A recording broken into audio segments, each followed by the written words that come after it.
শ্রমিকদলের নারী কমিটির উদ্যোগে আন্তর্জাতিক নারী দিবস উপলক্ষে আজকের এই মানববন্ধন এবং আজকের এই সভার সম্মানিত সভাপতি এবং এই মানববন্ধনে অংশগ্রহণকারী আমার ভাই ও বোনেরা, আসসালামু আলাইকুম।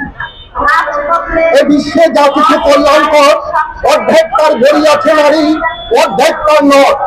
আমরা এই শাশ্বত বাণী যে আমরা দেখতে পাই বাংলাদেশে আজকে নারী বান্ধব যে পরিস্থিতি পরিবেশ সৃষ্টি হয়েছে, আমাদের বর্তমান যে সরকার, আমাদের দেশ নায়ক তারেক রহমানের নেতৃত্বে যে বাংলাদেশ সরকার যে গঠিত হয়েছে, এই সরকারের যে নির্বাচন ইশতেহার, ওই নির্বাচন ইশতেহারে নারী বান্ধব অনেক রয়েছে।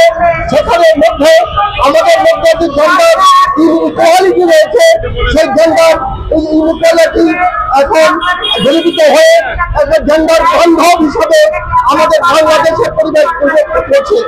আমরা মনে করি যে নারীরা শুধু গৃহের মধ্যেই শুধু আবদ্ধ নয়, নারীরা আজকে কর্ম পরিবেশ উপলক্ষে আজকে তারা বিভিন্ন জায়গায় ছড়িয়ে ছিটিয়ে আছে এবং তারা তাদের যোগ্যতা, তাদের দক্ষতা তারা এটা প্রমাণ করছে। এখন পুরো বাংলাদেশে যে নারীদের যে ক্ষমতায়ন, সেই ক্ষমতায়নকে আমাদের নেতা তারেক রহমান এটা উত্তরোত্তর বৃদ্ধি করার প্রচেষ্টা চালাচ্ছে। আমাদের সেই নারীদের ন্যায্যতা, ক্ষমতা এবং বিচার ব্যবস্থা সর্বক্ষেত্রেই নারীদের অংশগ্রহণ আজকে দৃশ্যমান রয়েছে।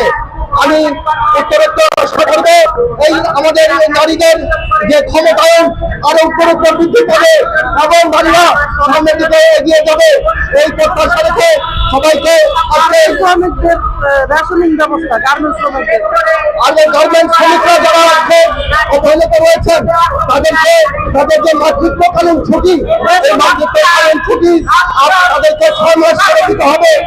মাতৃত্বকালীন ছুটি অবিলম্বে সর্বক্ষেত্রে বাস্তবায়ন করতে হবে এবং গার্মেন্টস শ্রমিকদের রেশনিং ব্যবস্থা চালু করতে হবে।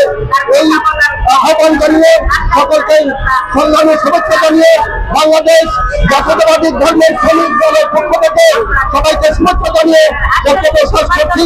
বাংলাদেশ জিন্দাবাদ, ধর্মের জাতীয়তাবাদী শ্রমিক দল জিন্দাবাদ।